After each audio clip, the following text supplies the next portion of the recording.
수술대 위에서 삭제당한 나. 가족이 내 이름으로 건배했을 때 이야기를 시작하기 전에 저희 채널 구독과 영상 좋아요 버튼 누르는 것 잊지 마세요.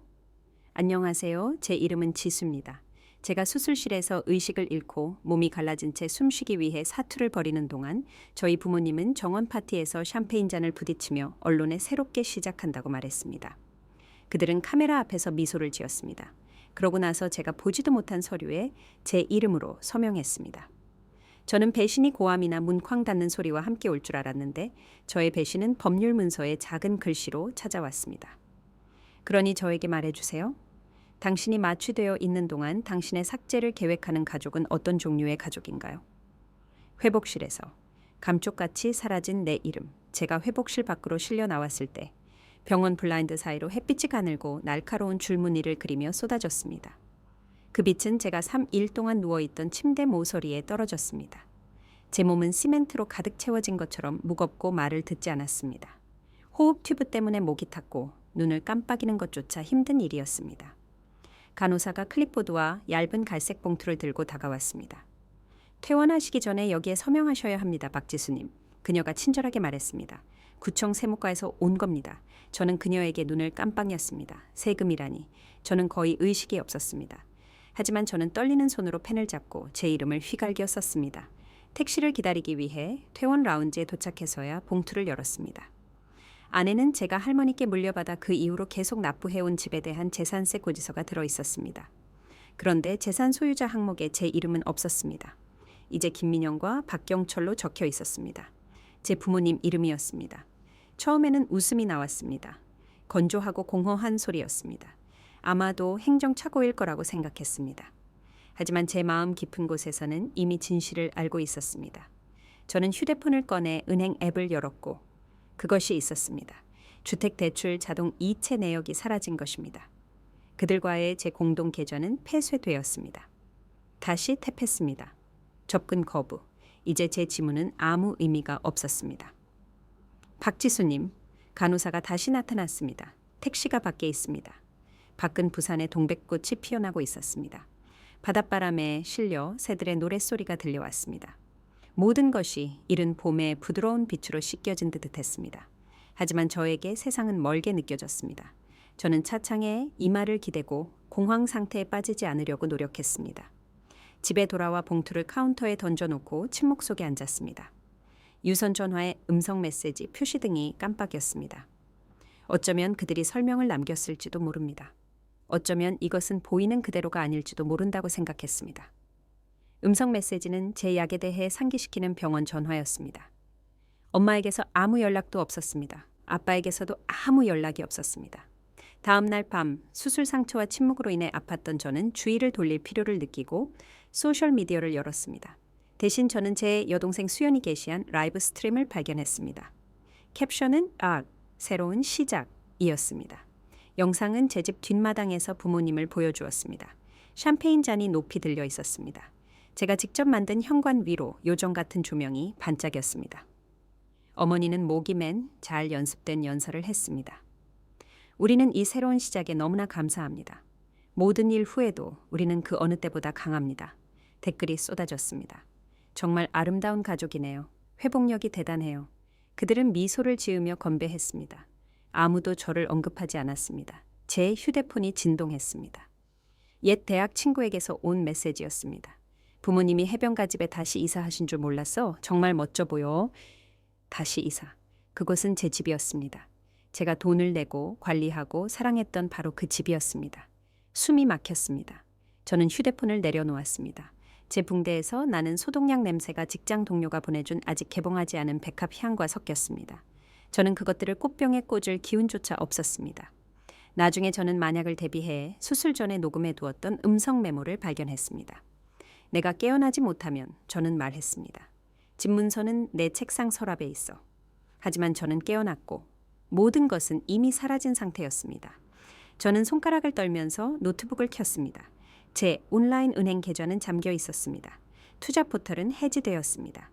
부동산 기록은 수술 전날 밤 11시 42분에 소유권 이전이 접수되었음을 보여주었습니다. 저는 그때 이미 진정되어 있었습니다. 그들은 제 서명을 위조했습니다. 저는 과거를 되돌아보았습니다.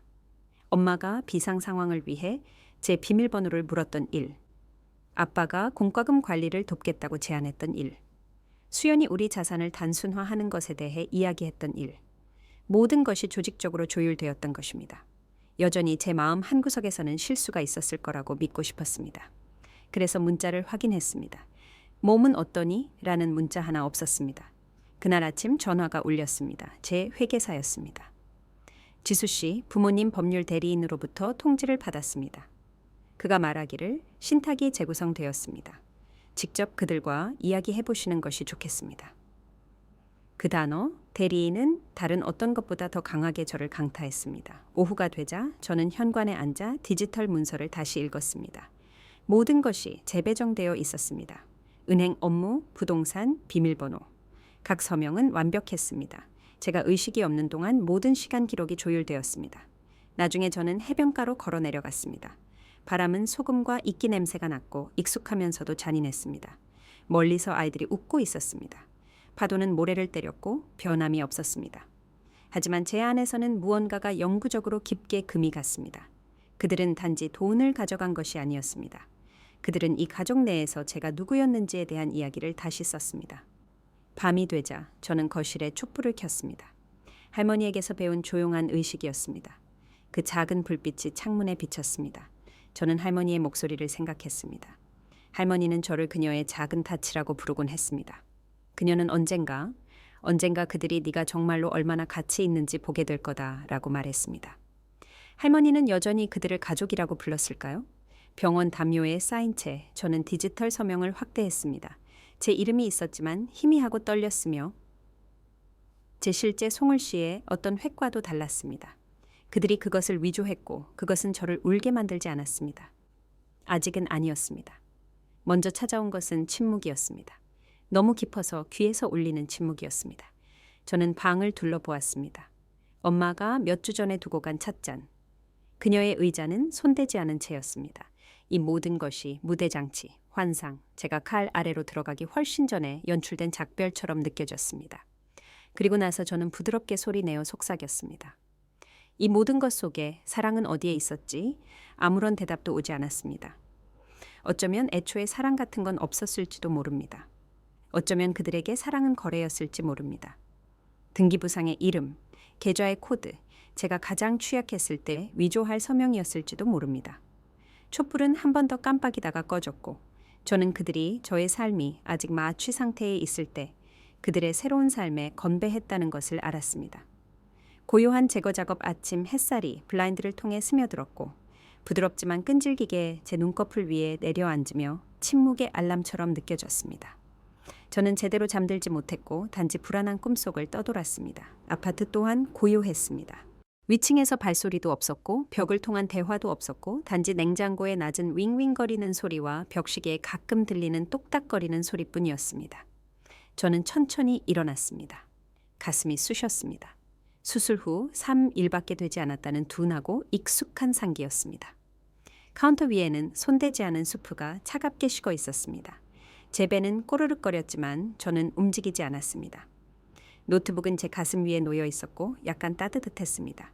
저는 무언가를 보다가 잠들 의도는 없었습니다. 저는 화면을 들어 올렸고 얼어붙었습니다. 박수 소리, 쇼에서 나오는 것이 아니었고 제가 선택한 영상도 아니었습니다. 그들에게서 나오는 소리였습니다. 제 어머니의 웃음소리가 울려 퍼졌고 이어서 수연이 관심을 원할 때 항상 꾸며냈던 날카로운 숨소리가 들렸습니다. 이미지가 시야에 들어올 때 심장이 멈칫하며 볼륨을 조절하기 위해 제 손가락이 더듬거렸습니다. 저희 뒷마당은 요정 조명으로 장식되어 있었고 배경에는 부드러운 음악이 흐르고 있었습니다. 참나무 위에는 현수막이 흔들리고 있었습니다. 새로운 시작, 숨이 막혔습니다. 우리가 매년 광복절에 등불을 걸던 바로 그 참나무였습니다. 그리고 그녀가 나타났습니다. 수연. 부드러운 분홍색 옷을 입고 머리는 완벽하게 고정되어 있었고 손에는 샴페인 잔을 들고 있었습니다. 우리는 올해 너무 많은 것을 잃었습니다. 그녀는 목소리를 적당히 떨며 말했습니다. 하지만 우리는 명확성을 얻었습니다. 가족의 목표를요? 사람들은 박수를 쳤습니다. 어떤 여자가 소리쳤습니다. 수연 씨, 대단해요. 그리고 그녀는 카메라 앞에서 정치인처럼 미소를 지었습니다. 이해가 되지 않았습니다. 그들은 무엇을 축하하고 있었습니까? 그들은 무엇을 잃었습니까? 그리고 나서 저는 이해했습니다. 제가 수술실에서 의식을 잃고 생명을 위해 싸우는 동안 그들은 축하 행사를, 송별회를, 저를 제외한 리브랜딩을 주최하고 있었습니다. 수연은 치유와 성장을 위해 잔을 들었습니다. 그리고 우리를 형성하는 데 도움을 준 사람들을 기리기 위해 비록 그들이 머물 수 없었더라도 저는 노트북을 세게 닫았습니다. 그 단어들은 시큼한 안개처럼 공중에 달라붙었습니다. 저는 싱크대로 가서 다른 소리를 듣기 위해 수돗물을 틀었고 제 귀에서는 맥박이 울렸습니다. 다른 무엇이라도 들으려고요. 전화는 오지 않았습니다. 메시지도 없었습니다. 저는 2번 확인했습니다. 화면에는 우리의 마지막 문자 대화가 번쩍였습니다. 나, 의사 선생님이 회복의 시간이 걸릴 거라고 하셨어. 엄마, 넌 강해. 회복에만 집중해. 그 이후로는 아무것도 없었습니다. 저는 엄마에게 전화했습니다. 2번 벨이 울렸습니다. 아가. 그녀의 목소리는 설탕처럼 달콤했습니다. 피곤해 보이는구나. 괜찮니? 비디오 봤어요. 잠시 멈춤. 무슨 비디오? 파티요. 건배. 수연이가 나를 죽은 사람처럼 보이게 만든 그 비디오요. 그녀는 혀를 찼습니다. 지수야, 그런 거 아니었어. 네가 너무 과장하는 거야. 앞으로 나아가자는 거였지. 네가 그렇게 감정적이지 않았다면 이해했을 거야. 제가 수술 중인데 파티를 열었어요. 우리는 마무리가 필요했어. 가족으로서 말이야. 제가 가족이에요. 너는 또 일을 왜곡하고 있구나. 우리는 더 큰 선을 위해 최선을 다했어. 저는 가슴속에서 끓어오르는 비명을 참았습니다. 당신은 재단 서류에 제 이름을 위조했어요. 무슨 뜻인지 모르겠구나. 아니요, 당신은 알아요. 네, 알잖아요. 침묵은 면도날처럼 날카로웠습니다. 마침내 그녀는 중얼거렸습니다. 넌 쉬어야 해. 나중에 이야기하자. 그녀는 전화를 끊었습니다. 제가 휴대폰을 내려놓자 손이 떨렸습니다. 저는 노트북을 다시 열었습니다. 할머니를 기리기 위해 제가 만들었던 자선단체 사이트로 들어갔습니다. 우리 가족의 유일한 진정한 유산이었습니다. 제 이름은 사라졌습니다. 한때 박지수 설립이라고 적혀 있던 곳에 이제 이수연과 박경철 설립이라고 쓰여 있었습니다. 심지어 로고 색깔도 바뀌었습니다. 더 이상 짙은 파란색은 없었습니다. 할머니가 가장 좋아했던 색이었습니다. 이제 수연의 인스타그램 팔레트에 맞추기 위해 부드러운 금색이었습니다. 모든 링크는 새로운 계정으로 리디렉션 되었습니다. 그들의 이름, 그들의 얼굴, 그들의 명분. 저는 페이지를 닫았습니다. 머리가 윙윙거렸습니다. 지난 추수감사절 한국 문화에 맞게 추석으로 번역기 섬광처럼 제게 되돌아왔습니다. 구운 고기 냄새, 긴 테이블 위에서 깜빡이는 촛불, 모두 앉아서 웃고 먹고 있었습니다. 저만 빼고요. 저는 수연이 넘쳐 흐르는 자리라고 불렀던 옆 테이블로 밀려나 있었습니다. 단지 자리가 충분하지 않아서 저는 미소를 짓고 그것을 무시했지만 그것은 논리가 아니었습니다. 그것은 전조였습니다. 그날 밤 아버지는 저를 쳐다보며 아가, 괜찮니? 라고 물었습니다. 그냥 피곤해요. 저는 말했었습니다. 하지만 저는 오랫동안 피곤했습니다. 유용했지만 포함되지 않아서 피곤했습니다. 그들이 보상을 거두는 동안 책임감 있는 사람이라고 불리는 것이 피곤했습니다. 그들이 저를 이야기에서 지워버리는 동안 제가 나타나는 것이 피곤했습니다. 이제 그들은 그것을 공식화했습니다. 저는 숨을 쉬기 위해 밖으로 나갔습니다. 모퉁이 카페로 걸어갔습니다. 바리스타는 저에게 이상한 시선을 보냈습니다. 아마도 동정심 혹은 불편함이었을 수도 있습니다. 어쩌면 그녀는 라이브 스트림을 봤을지도 모릅니다. 어쩌면 그녀는 제가 죽었다고 생각했을지도 모릅니다.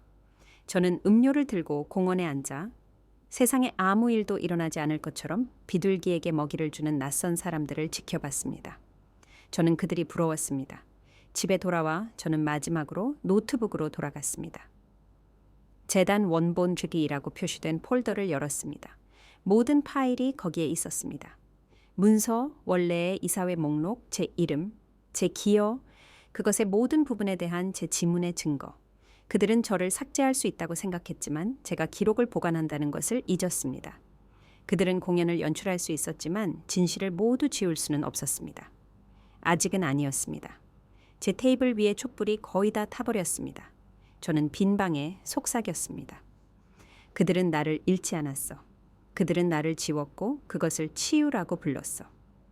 증거 확보와 깨진 스노우볼 아침 햇살은 블라인드를 통해 스며들었고 아직 이곳에 속하는지 의문을 제기하는 것처럼 불확실하게 제 눈꺼풀 위에 내리쬐었습니다. 저는 제대로 잠들지 못했습니다. 수술 이후 제 옆구리에 남아있는 둔한 통증 때문이 아니라 더 깊은 무언가 때문이었습니다. 제가 이름을 붙일 수 없는 생생함 때문이었습니다. 제 노트북은 여전히 재단 원본이라는 제목의 폴더를 보여주고 있었습니다. 각 사진 파일은 시간 속에 멈춘 기억 같았습니다. 저는 아무것도 열지 않고 단지 제가 따라갈 수 없는 심장 박동처럼 느껴지는 깜빡이는 커서를 응시했습니다. 그리고 나서 저는 덮개를 닫았습니다. 퇴원한 지 일주일이 지났습니다. 의사는 저에게 쉬라고 말했습니다. 하지만 휴식은 선택사항이 아니었습니다. 제 정체성이 조용히 삭제되고 있다고 느꼈을 때 저는 무엇이 변했고 무엇이 사라졌는지 제 눈으로 직접 확인해야 했습니다. 저는 가볍게 짐을 쌌습니다. 노트북, 충전기, 여분의 옷, 그리고 차에 올라타 부산 외곽의 가족 소유지로 운전했습니다. 그곳에는 담쟁이 덩굴이 아직도 늙은 나무에 달라붙어 결코 떠나지 않는 속삭임처럼 매달려 있었습니다. 목련꽃이 만발하여 향기가 짙었습니다. 저는 라디오를 껐습니다. 침묵이 더 정직하게 느껴졌습니다. 자갈길은 제 타이어 밑에서 부서졌고 그것은 제가 어렸을 때와 같았습니다. 하지만 한때 아버지의 규칙으로 항상 잠겨 있던 대문은 이제 열려 있었고 경비도 없었고 무관심했습니다. 초대인지 경고인지 알 수 없었습니다. 밖에서 보면 집은 변함이 없었습니다.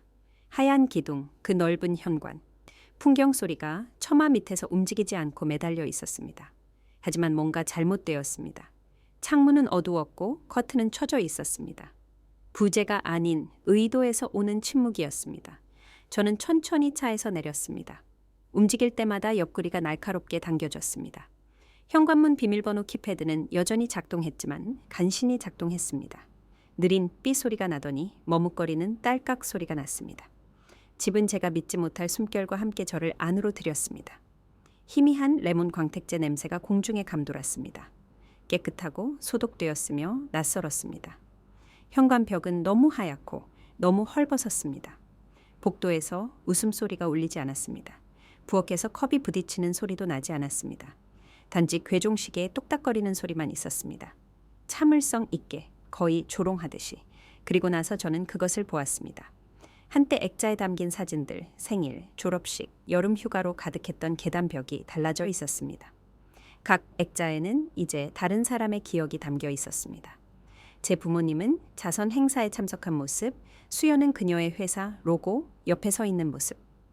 제가 눈에 띄게 빠져 있는 가족 초상화 포즈들, 벽에 있는 직사각형의 먼지, 얼룩은 제 졸업 사진이 어디에 있었는지 말해 주었습니다. 저는 손을 뻗었고 손가락 끝이 변색된 페인트를 스쳤습니다.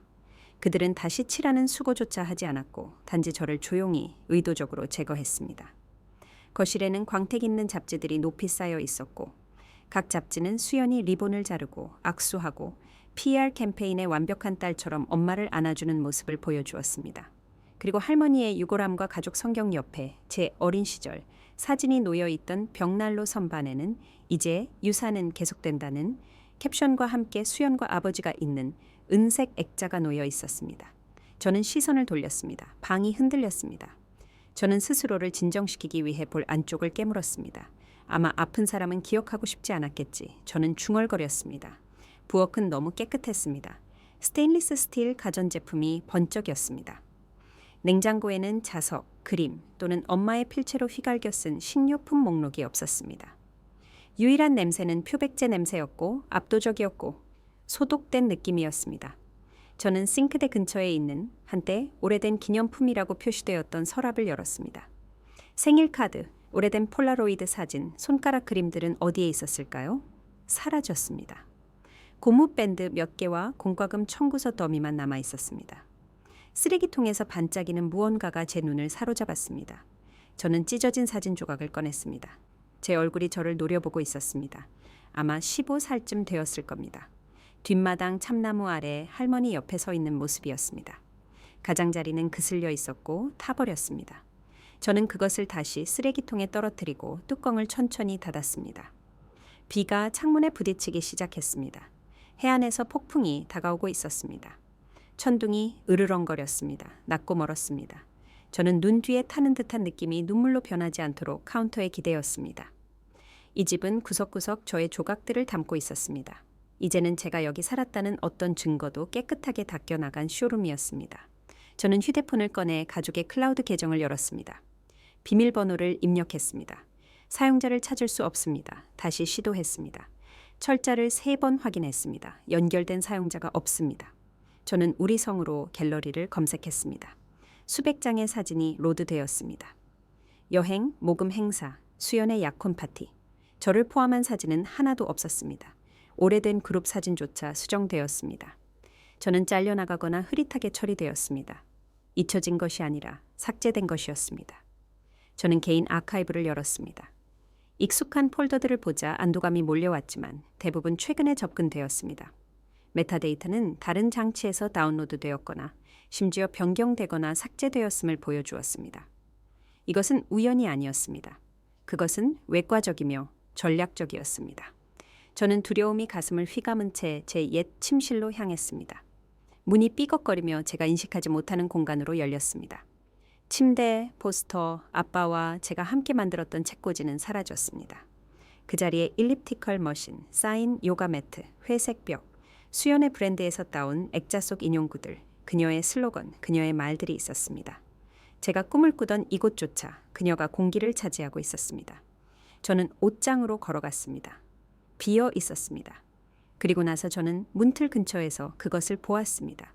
문틈 사이로 무언가가 반짝였습니다. 저는 찡그리며 무릎을 꿇고 그것을 집어들었습니다.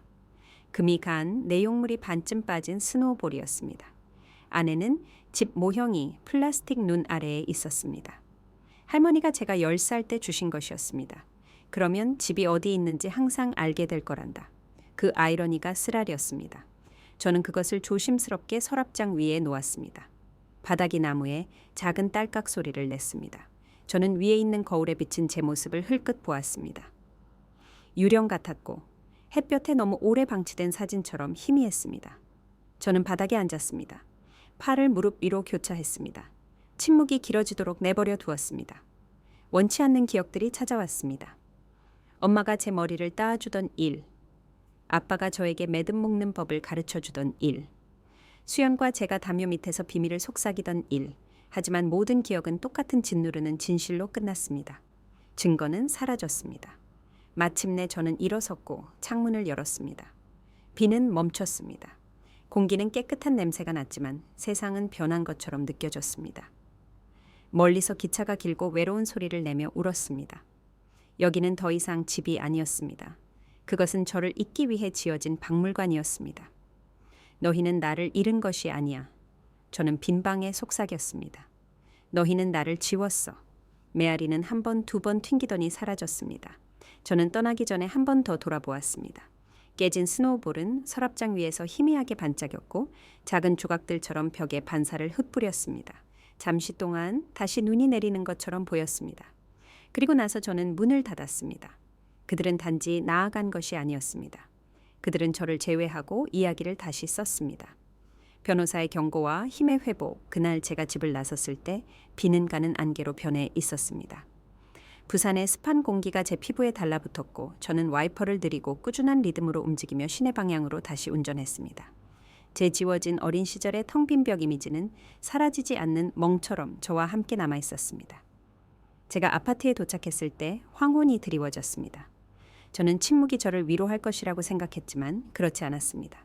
그것은 단지 제 생각에 이빨이 자랄 공간을 주었을 뿐입니다. 다음 며칠은 흐릿하게 지나갔습니다. 잠은 제가 닿을 수 없는 어딘가에서 울려 퍼지는 부모님의 목소리로 가득 찬 불완전한 꿈의 짧은 파열로 찾아왔습니다. 수술 후 10일이 지나서야 저는 마침내 매 숨을 쉴 때마다 얼굴을 찡그리지 않고 움직일 수 있을 만큼 충분히 강해졌습니다. 저는 커피를 한 잔 따르고 노트북을 열었습니다. 그들이 한 일의 법적인 측면을 조사하기로 결심했습니다. 바로 그때 제 휴대전화가 진동했습니다. 화면에 뜬 이름은 제 심장을 뛰게 했습니다. 노아준 변호사, 저희의 옛 가족 변호사였습니다. 저는 몇 달 동안 그와 이야기하지 않았습니다. 그는 제가 태어나기 전부터 저희 가족과 함께 일했고 유언장을 작성하고 재산을 관리했으며 집 밖에서는 아무도 몰랐던 논쟁을 잠재웠습니다. 저는 망설이다가 전화를 받았습니다. 하 변호사님, 안녕하세요. 그의 목소리는 낮고 조심스러웠습니다. 사람들이 나쁜 소식을 전하려고 할 때 사용하는 그런 종류였습니다. 다른 곳에서 듣기 전에 아셔야 할 것 같아서요. 무엇을 알아야 하나요? 제 맥박이 쿵쾅거렸습니다. 부모님이 지난주에 사적인 회의를 가졌습니다. 유언장이 수정되었습니다. 그가 말했습니다. 어떻게 수정되었나요? 그는 망설였습니다. 당신의 이름이 삭제되었습니다. 모든 것이요. 부동산, 사업 지분, 심지어 할머니가 설립한 신탁까지도요. 모든 것이 수연 씨와 당신 아버지에게 양도되었습니다. 서명되었고 공증까지 받았습니다. 저는 멈췄습니다. 언제요? 그는 주저했습니다. 서명은 당신의 수술 전날 밤으로 날짜가 찍혀 있습니다. 그 말들은 차가운 물처럼 저를 강타했습니다. 제 수술 전날 밤이라고요? 저는 천천히 되풀이했습니다. 제가 이미 진정되어 있을 때요? 네, 죄송합니다 지수 씨. 저는 나중에야 자문을 받았습니다.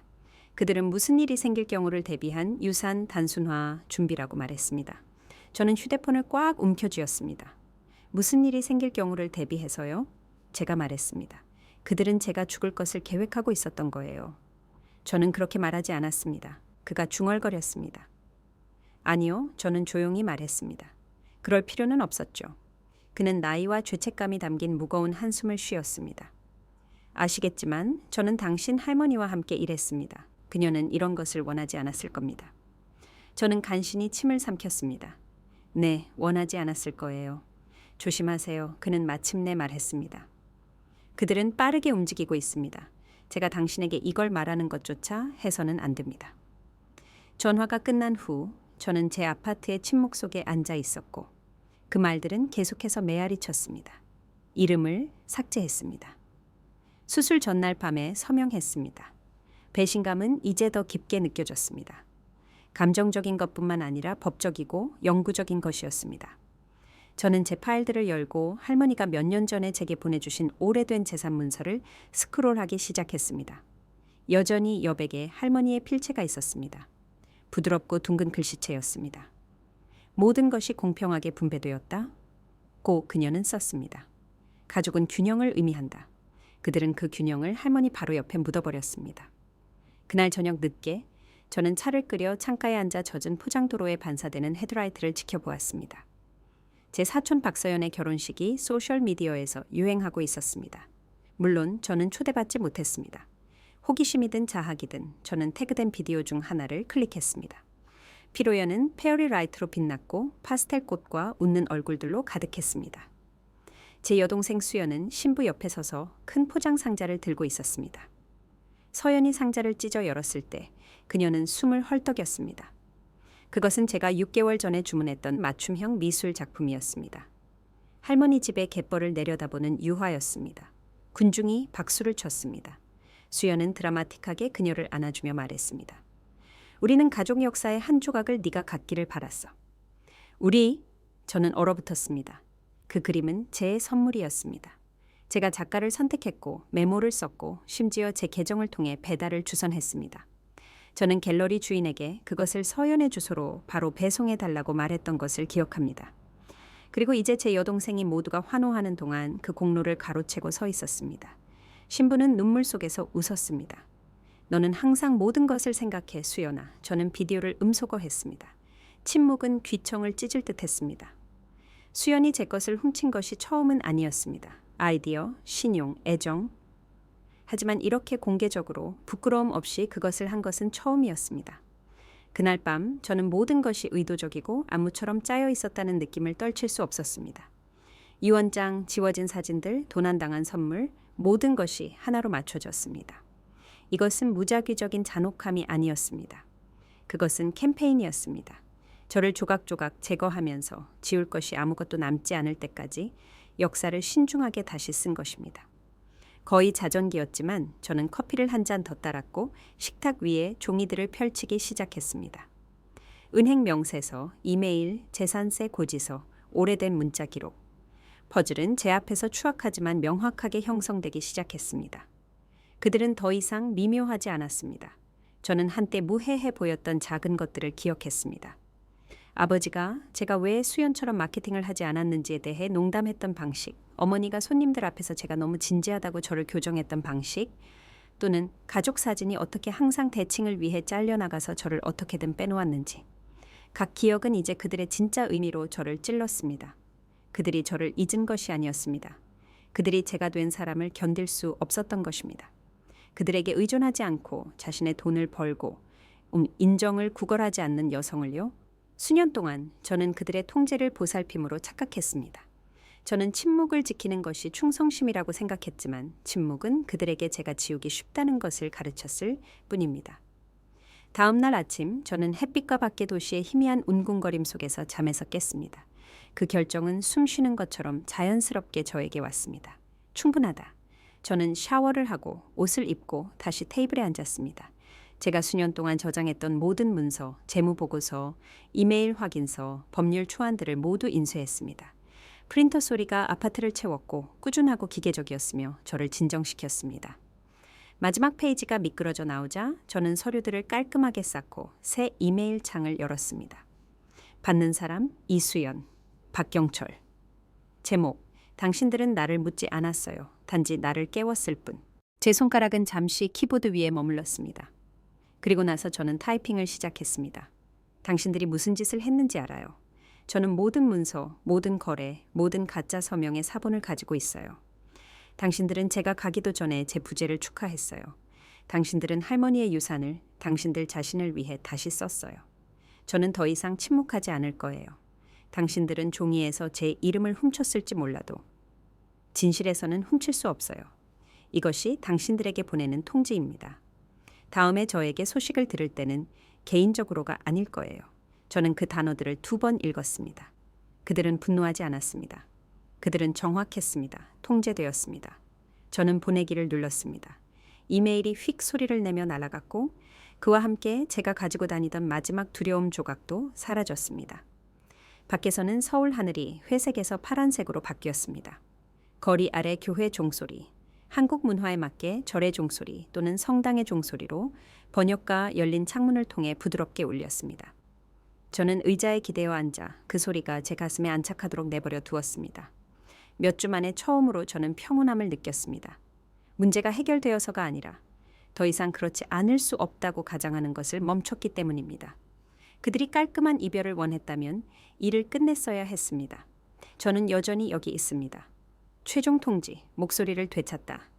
아침은 드라마 없이 찾아왔습니다. 밤새 내린 가벼운 비로 깨끗하게 씻긴 창문 밖 참나무를 스치는 바람의 고요함 속에 감싸인 채 조용히 도착했습니다. 항구의 냄새가 공중에 머물렀습니다. 소금, 녹, 그리고 지난밤 비의 희미한 뒷맛이었습니다. 저는 많이 자지 못했지만 피곤하지 않았습니다. 이상하게도 두려움이나 불안 없이 단지 경계하는 상태로 깨어 있었습니다. 저는 김이 나는 머그잔을 들고 부엌 테이블에 앉아 주변에 펼쳐진 문서들의 미로를 응시했습니다. 세금 양식, 의료 기록, 보험 명세서, 겉보기에는 모두 평범했습니다. 하지만 저는 이제 그것들이 무엇인지 알았습니다. 단순한 종이가 아니었습니다. 그것들은 도구였고 일부는 무기였습니다. 저는 병원 청구 내역이 담긴 폴더를 뒤적이다가 소름 끼치는 항목을 발견했습니다. 위임장 이전 3월 8일 업데이트됨. 저는 얼어붙었습니다. 그것은 제가 수술 중일 때였습니다. 저는 그 주에 아무것도 서명하지 않았습니다. 저는 그 양식을 찾을 때까지 페이지들을 파고들었습니다. 맨 아래에는 단 하나의 서명만 있었습니다. 이수연. 제 이름은 없었습니다. 양식은 공식적이었고 공증되었으며 그 정밀함 속에서 차가웠습니다. 공인 대리인은 의료 및 재정 결정에 대한 완전한 권한을 인수합니다. 저는 오랫동안 서명을 응시하며 그것이 바뀌거나 말이 되기를 바랐습니다. 하지만 그렇지 않았습니다. 진실은 제 가슴 속에서 천천히 펼쳐졌습니다. 무겁고 메스꺼웠습니다. 그들은 제가 의식이 없는 동안 그것을 저질렀습니다. 제 여동생은 제가 병원 침대에 진정되어 누워 있는 동안 제 삶에 대한 법적 통제권을 가져갔습니다. 그리고 제 부모님은 그것을 허락했습니다. 저는 그 후 몇 시간 동안 제가 소유한 모든 문서, 오래된 소유권 증서, 은행 명세서, 병원 기록을 뒤적였습니다. 그것은 배신의 층을 벗겨내는 것과 같았습니다. 제 비상 연락처는 수연으로 변경되었습니다. 등기가 다시 발급되었고 제 이름은 빠져 있었습니다. 제가 승인하지 않은 재정 인출, 그 모든 것이 거기에 있었습니다. 저는 모든 것을 문서화하고 사진을 찍고 원본을 마닐라 봉투에 포장했습니다. 정오 무렵 저는 강남의 법무사 사무실 앞에 서 있었습니다. 서울은 따뜻한 태양 아래 반짝였고 보도블록은 금빛으로 빛났습니다. 제 주변에서는 아무 일도 일어나지 않은 것처럼 삶이 움직였습니다. 하지만 제 세상에서는 모든 것이 바뀌었습니다. 법무사의 이름은 김희정이었습니다. 그녀는 안경 너머로 양식을 들여다보았습니다. 제가 왜 거기에 있는지 설명했을 때 그녀는 움직이지 않고 있었습니다. 이것은 제 도장입니다. 그녀가 잠시 멈춘 후 말했습니다. 하지만 이것은 당신의 서명이 아닙니다. 제 심장이 덜컥거렸습니다. 확실하세요? 그녀는 휘갈겨 쓴 비를 가리켰습니다. 당신은 손목이 아니라 손가락으로 쓰십니다. 당신의 비은 항상 위로 아치형을 그립니다. 제가 몇 년 전에 당신의 대학원 서류를 공증했잖아요. 기억하세요? 저는 기억하지 못했지만 그녀는 기억했습니다. 필체에는 인격이 있습니다. 그녀는 부드럽게 덧붙였습니다.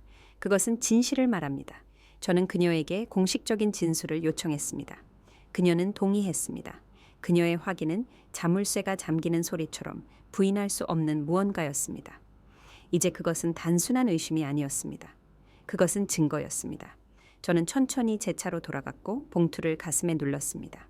그날의 열기는 저에게 내려앉는 오한을 끊을 수 없었습니다. 만약 그들이 이것을 위조했다면 그들은 또 무엇을 다시 썼을까요?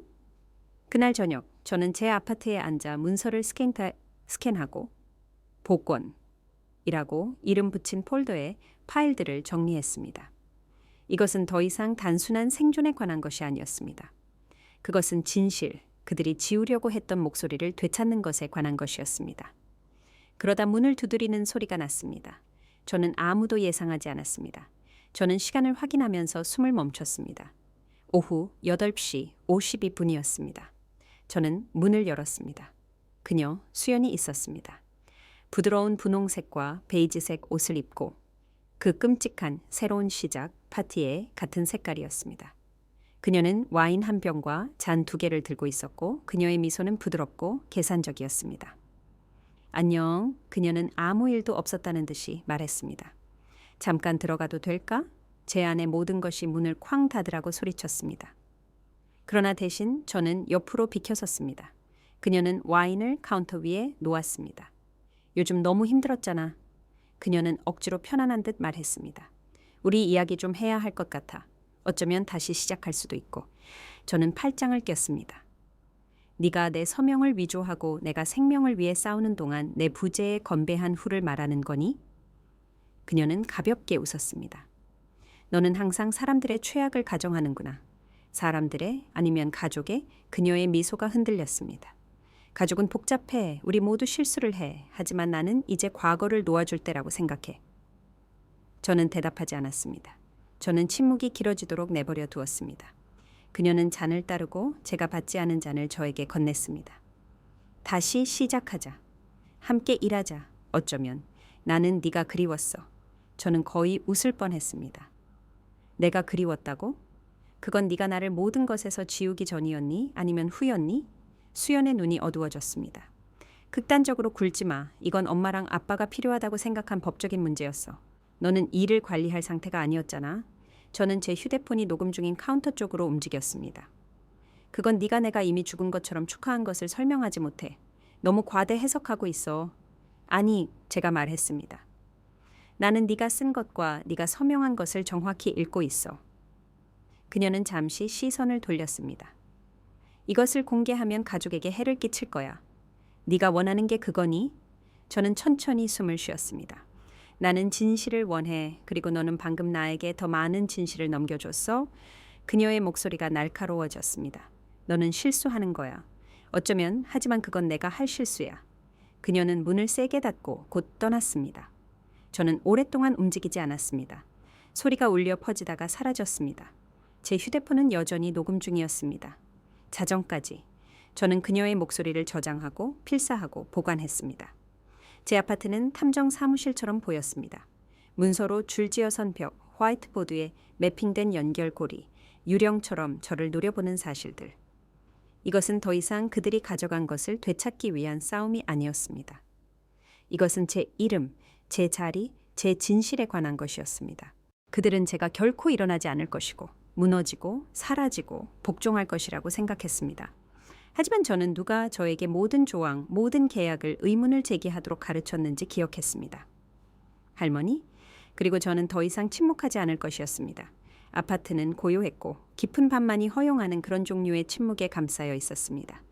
저는 소파에서 반쯤 잠든 상태였고 담요가 느슨하게 덮여 있었습니다. 그때 휴대폰의 부드러운 핑 소리가 고요함을 갈랐습니다. 화면이 켜졌습니다. 메시지 하나, 이것을 봐야 해. 이름은 없고 단지 링크 하나였습니다. 여전히 멍한 채로 저는 화면을 탭했고 세상이 기울었습니다. 비디오는 어두운 나무벽과 크롬 조명이 있는 윤이 나는 사무실에서 열렸습니다. 저는 즉시 그곳을 알아봤습니다. 제 옛 법무사 사무실이었습니다. 세 사람이 테이블에 앉아 있었습니다. 수연, 민영, 그리고 경철. 그들은 웃고 있었고 문서를 서로 주고받고 있었습니다. 서명하고 있었습니다. 저는 반쯤 일어섰고 숨을 들이마시고 비명을 지르는 중간에 멈췄습니다. 수연은 평소에 우쭐대는 어조로 마지막 문서를 민영에게 밀어 넣었습니다. 오늘 밤 이것을 마무리합시다. 그녀가 말했습니다. 시간 기록은 오전 3시 17분이었습니다. 화면 밖의 목소리. 아마도 직원이 모든 서명이 완료되었습니다. 라고 확인했습니다. 수연은 비틀린 작은 미소를 지었습니다. 저는 비디오를 일시 중지했습니다. 제 손가락이 떨렸습니다. 그들이 해냈습니다. 제 회사, 제 자산, 제 이름을 포함한 모든 것을 양도했습니다. 제가 수술 후 의식이 없는 상태로 누워있는 동안 제가 깨어날 때까지 기다릴 존중심조차 없었습니다. 분노와 황폐함이 파도처럼 제 안에서 충돌했습니다. 저는 그것을 다시 천천히 프레임별로 시청했습니다. 거기에 도장이 있었고 공식 스탬프가 있었고 민영의 정확한 서명이 있었고 경철의 미묘한 끄덕임이 있었습니다. 그리고 그들 뒤에 유리 액자 반사로 거의 보이지 않는 오래된 사진, 가족 초상화가 있었습니다. 제 얼굴은 잘려 있었습니다. 저는 노트북을 세게 닫았습니다. 그 소리는 제 아파트의 빈 공간에서 총성처럼 울려 퍼졌습니다. 저는 울지 않았습니다. 저는 소리 지르지 않았습니다. 저는 일어섰고 운전했습니다. 부산시는 잠들어 있었습니다. 제가 제 옛 사무실, 제 삶의 10년을 쏟아부은 그곳 앞에 차를 세웠을 때 거리는 안개 낀 고요함 속에 젖어 있었습니다. 간판은 바뀌어 있었습니다. 이수연 그룹. 윤이 나고 현대적이며 무정했습니다. 저는 차에 앉아 건물을 응시했습니다. 모든 층, 모든 창문이 기억을 담고 있었습니다. 새벽 2시까지 이어진 전략회의, 친구가 된 고객들, 차가운 커피로 시작하여 조용한 승리로 끝난 아침들. 저는 그곳을 무에서부터 건설했습니다.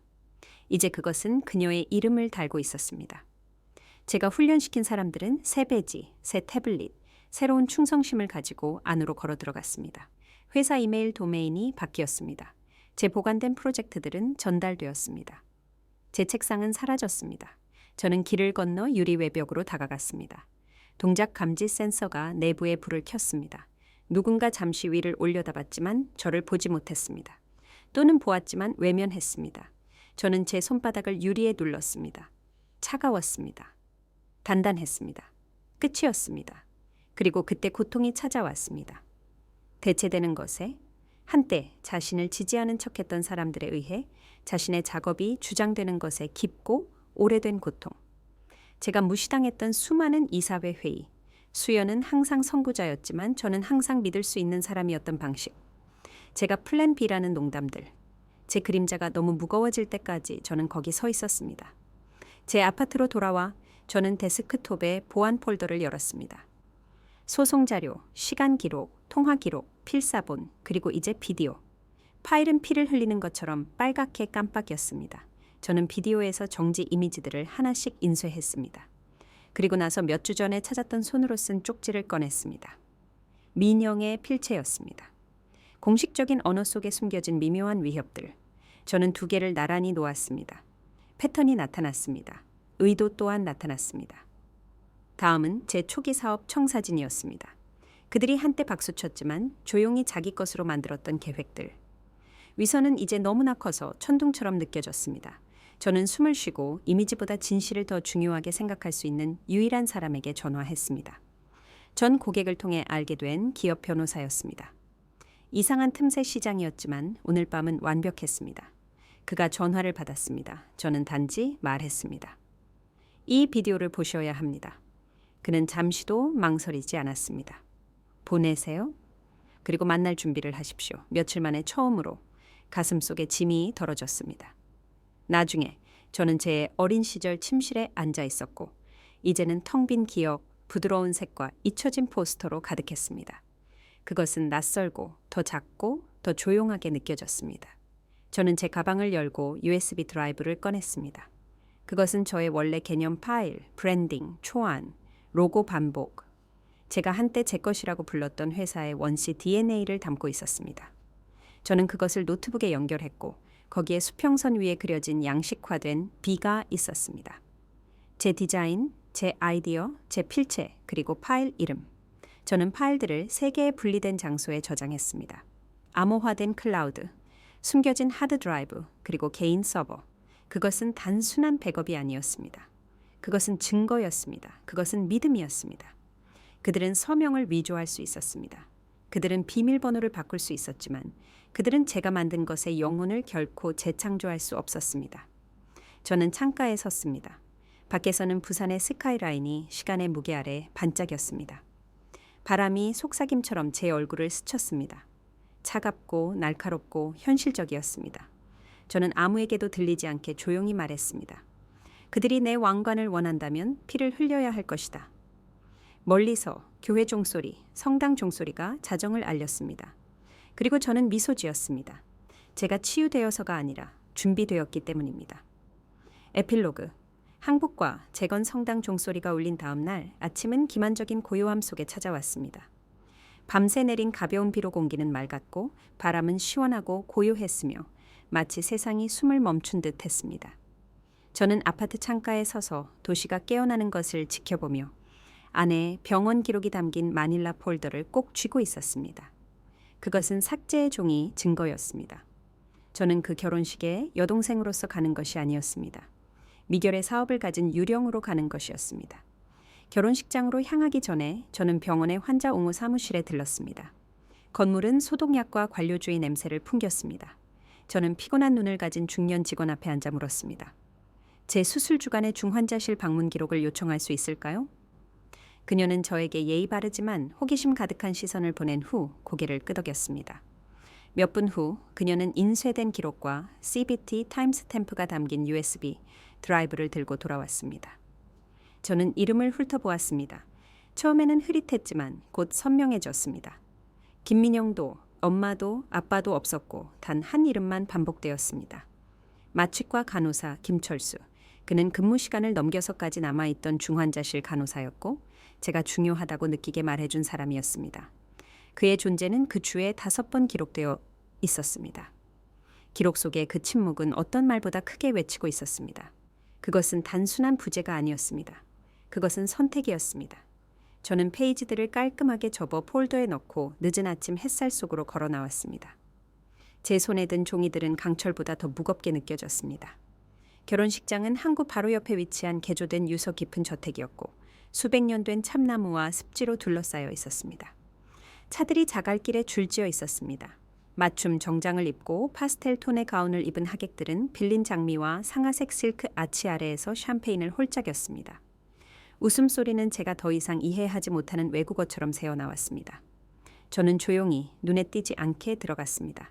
극적인 등장은 없었고 분노도 없었으며 오직 정밀함만이 있었습니다. 무도회장은 낮은 샹들리에와 잦아든 피아노 음악으로 빛나고 있었습니다. 저는 뒤쪽에 서 있었고 제 존재는 그들이 한때 저를 느끼게 만들었던 것처럼 투명했습니다. 하지만 이번에는 투명함이 힘이었습니다. 저는 방을 둘러보았습니다. 모든 세부 사항이 큐레이션되어 있었습니다. 손으로 그린 태그가 달린 꽃꽂이. 연단 뒤 벽에서 반복되는 사진 슬라이드쇼. 제 사진은 단 한 장도 없었습니다. 수연은 맞춤 제작한 드레스를 입고 무대 중앙에 서서 스포트라이트를 받고 있었습니다. 그녀의 목소리는 수정처럼 맑았습니다. 깨지고 재건된 가족들을 위해, 치유를 위해, 우리가 잃은 사람들과 우리가 지킨 사람들을 위해. 사람들은 잔을 부딪혔습니다. 박수 소리가 커졌습니다. 그리고 그것이 있었습니다. 그 연기. 슬픔이 아니었습니다. 기쁨도 아니었습니다. 단지 외양일 뿐이었습니다. 단지 쇼일 뿐이었습니다. 저는 울지 않았습니다. 저는 말하지 않았습니다. 저는 그저 서서 한때 저를 너무 감당하기 힘들다고 불렀던 여성이 그녀의 회복력에 대해 박수받는 것을 지켜보았습니다. 방이 편안해지고 손님들이 리셉션 테이블로 흩어지기 시작했을 때 저는 움직였습니다. 저는 선물, 테이블에 접근했습니다. 광택 나는 가방, 리본, 두꺼운 봉투들의 산이었습니다. 저는 가장 위에 평범한 흰색 봉투를 놓았습니다. 장식도 없고 반송 주소도 없고 꾸밈도 없었습니다. 안에는 수표가 들어 있었습니다. 여전히 제 이름이 적힌 마지막 단 한 푼까지였습니다. 한때 그들이 저에게 의문 없이 줄 것으로 예상했던 돈, 그와 함께 제 필체로 쓰인 쪽지가 있었습니다. 이것이 당신이 내 이름으로 현금화할 마지막 수표입니다. 저는 지체하지 않았습니다. 그녀가 그것을 여는 것을 볼 필요가 없었습니다. 영향은 반응에 있지 않았습니다. 제가 마침내 선을 그었다는 사실에 있었습니다. 저는 움직이는 속삭임이 되어 군중 사이를 빠져나갔고 아무도 제가 거기에 있었다는 것을 깨닫지 못했습니다. 밖은 부산의 공기가 시원했습니다.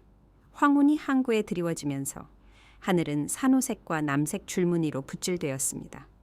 저는 혼자서 부두로 걸어갔습니다. 물이 갈대와 만나는 곳, 침묵이 사는 곳이었습니다. 저는 외투 주머니에서 작은 벨벳 주머니를 꺼내 열었습니다. 안에는 제 어린 시절의 은 목걸이가 있었습니다.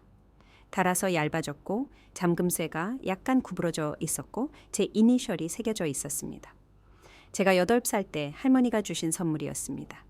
모든 폭풍우 속에서도 제가 간직했던 유일한 물건이었습니다. 그것은 끈, 저의 인내에 침묵하는 증인이 되었습니다. 저는 그것을 물 위로 들고 기억의 무게가 잠시 매달려 있도록 했습니다. 그리고 나서 놓아주었습니다. 물 튀는 소리는 부드러웠고 작은 잔물결이었습니다. 하지만 저에게는 해방의 해일이었습니다. 수년간의 연기, 그들이 알아차리기를 바라는 것, 그들이 저를 도구나 실수 이상으로 봐주기를 기다리는 것, 그 무게는 체인과 함께 가라앉았습니다. 저는 길게 숨을 쉬었습니다. 갈비뼈를 늘리고 척추를 흔드는 그런 종류의 숨이었습니다. 그리고 그 숨결 속에서 저는 평온을 찾았습니다. 그리고 나서 저는 휴대폰을 꺼냈습니다. 할 일이 하나 더 남아 있었습니다. 안녕하세요. 제가 제 변호사가 전화를 받자 말했습니다. 모든 것을 제출하세요. 최종 동의를 진행하세요. 저는 이름 분리, 재정적 분할, 완전한 추출을 원합니다. 더 이상 끈은 없습니다. 단 한 푼도, 단 하나의 실타래도 없습니다. 반대편에는 잠시 멈춤이 있었고 이어서 조용하고 이해했다는 대답이 들렸습니다. 접수되었습니다. 제가 전화를 끊자 저는 마지막으로 결혼식장을 향해 돌아섰습니다. 샹들리에의 불빛이 창문을 통해 깜빵이었습니다. 웃음소리가 희미하게 울려 퍼졌지만 이제는 방음 유리 너머로 연극을 보는 것처럼 멀게 느껴졌습니다. 그들은 더 이상 저를 주장할 수 없었습니다. 이름으로도 이미지로도 피로도 아니었습니다. 저는 마지막 선물인 진실을 침묵 속에 주었고 항상 제 것이었던 것, 저의 정체성, 저의 평화를 되찾았습니다. 이것은 복수가 아니었습니다. 이것은 회복이었습니다. 저는 몸을 돌려 길을 따라 걸어갔고 다시는 뒤를 돌아보지 않았습니다. 모든 퇴장이 박수를 필요로 하는 것은 아닙니다. 어떤 것들은 단지 최종적이어야 합니다. 에필로그. 재건과 안식 새벽은 북한산 기슭의 제 오두막 앞 나무 선착장 가장자리에 제가 무릎을 감싸 안고 앉아 있는 동안 고요한 약속처럼 호수 위로 밝아왔습니다. 물 위에 피어오르는 안개를 천천히 지켜보았습니다. 침묵은 담요였습니다. 차갑지도 따뜻하지도 않고 그냥 거기에 있었습니다. 모든 일이 있은 후 저는 살아있음을 느끼기 위해 소음을 필요로 하는 것을 멈췄습니다.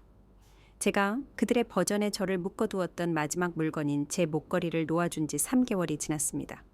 그것은 마지막 숨결처럼 조용히 가라앉았습니다. 저는 즉시 평화를 느낄 것이라고 생각했지만 슬픔은 허락을 기다리지 않습니다. 그것은 링거링합니다. 모양을 바꿉니다. 그리고 때로는 어린 시절의 목소리로 말하며 왜 나는 충분하지 않았을까? 라고 묻습니다. 저는 제 손목에 있는 팔찌를 보았습니다. 그들이 건드리지 않은 제 과거의 유일한 조각이었습니다. 얇게 달았지만 여전히 온전한 어린 시절의 은 참 팔찌였습니다. 각 고리에는 기억이 납땜되어 있었습니다. 할머니 현관에서 무릎이 까지던 일, 겨울, 부엌의 계피 냄새, 다묘 요새에서 속삭였던 비밀들. 어쩌면 그들은 그것이 그들에게 가치가 없었기 때문에 남겨두었을지도 모릅니다. 아니면 어쩌면 그들은 제 모든 부분을 다시 쓸 수 없다는 것을 마음속 깊이 알고 있었을지도 모릅니다.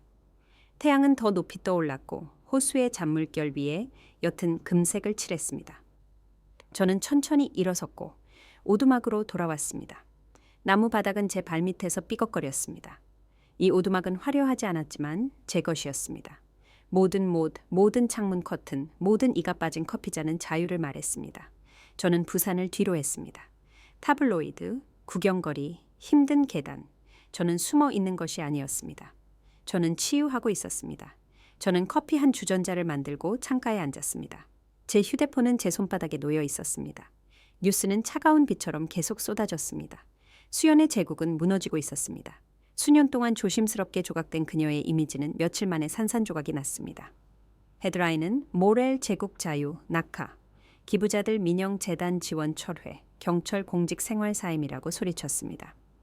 윤리위원회는 조사를 시작했습니다. 은행 계좌는 동결되었습니다. 그녀는 이 붕괴를 연출할 수 없었습니다. 이번에는 아니었습니다. 그럼에도 불구하고 저는 웃지 않았습니다. 저는 의기양양하지 않았습니다.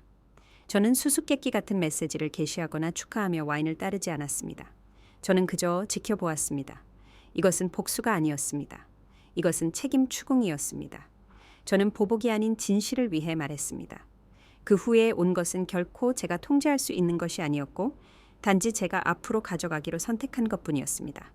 저는 방 구석에 있는 상자로 걸어갔고 그 위에는 깔끔한 필체로 라벨이 붙어 있었습니다. 저는 이사 후 그것을 건드리지 않았습니다. 상자를 열자 제 손이 약간 떨렸습니다. 안에는 편지들이 있었습니다. 세 통이 조심스럽게 접혀 있었고 각각 연필로 주소가 적혀 있었습니다. 한 통은 엄마에게, 한 통은 아빠에게, 한 통은 수연에게. 저는 엄마에게 보낸 편지를 들고 첫 줄의 희미한 단어 위로 손가락을 움직였습니다. 저는 단지 충분하고 싶었어요. 그게 전부였습니다. 네 단어. 하지만 그 안에는 수년간의 노력, 기쁘게 하려는 노력, 그들의 틀에 맞추기 위해 축소하려는 노력이 있었습니다. 저는 이 편지들을 보내지 않았습니다. 제가 두려워서가 아니라 그것들이 그들에 의해 읽히기 위해 만들어진 것이 아니라는 것을 깨달았기 때문입니다. 그것들은 저를 위한 것이었습니다. 기록, 속삭임, 눈에 보이게 된 상처. 저는 편지들을 다시 접어 상자에 넣었습니다. 모든 것이 해결될 필요는 없습니다. 어떤 진실은 다리가 아닙니다. 그것은 한때 걸었던 길을 표시하는 강둑에 부드럽게 놓인 돌들입니다. 저녁은 천천히 찾아왔고 벽에 꿀 색깔의 빛을 드리웠습니다. 저는 담요로 몸을 감싸고 거실로 돌아왔습니다. 호수는 반짝였고 어둡고 끝이 없었습니다. 세상은 고요하게 느껴졌습니다. 그리고 나서 문을 두드리는 소리가 났습니다.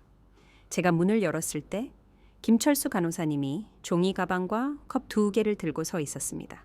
그는 제가 기억하는 것보다 나이가 들어 보였고 다시 건설하는 것이 무엇을 의미하는지 배운 사람 같았습니다. 안녕하세요. 그는 목소리를 부드럽게 말했습니다.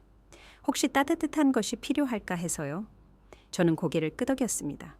말이 없었지만 감사함만이 있었습니다. 그는 저에게 컵을 건넸습니다. 저는 그것을 두 손으로 잡았고 따뜻함이 위안이 되었습니다. 우리는 오래된 소파에 나란히 앉았습니다. 그는 잠시 동안 말하지 않았습니다. 그럴 필요가 없었습니다. 그리고 나서 그는 조용히 말했습니다. 당신이 자랑스럽습니다. 당신은 단지 살아남은 것이 아닙니다. 당신은 그들이 당신을 보게 만들었습니다.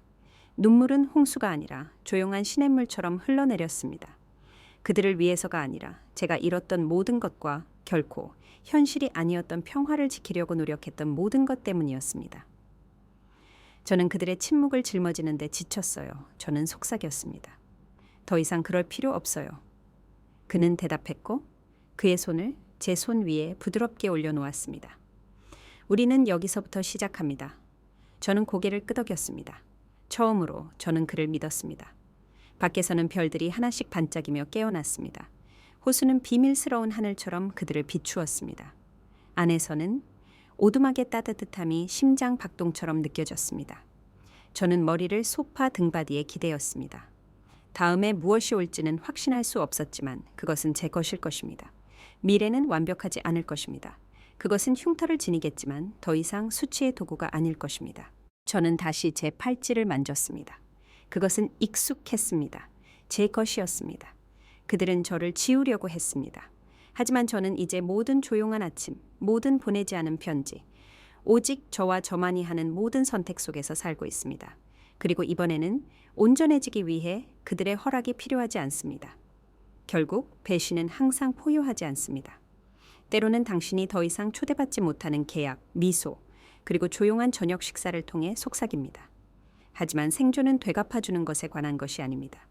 그것은 다른 사람들이 당신의 목소리를 지우려고 할 때 당신의 목소리를 되찾는 것에 관한 것입니다. 그러니 저에게 말해주세요. 당신은 자신의 이야기에서 지워지려고 시도된 적이 있나요? 댓글에 당신의 생각을 공유해주세요.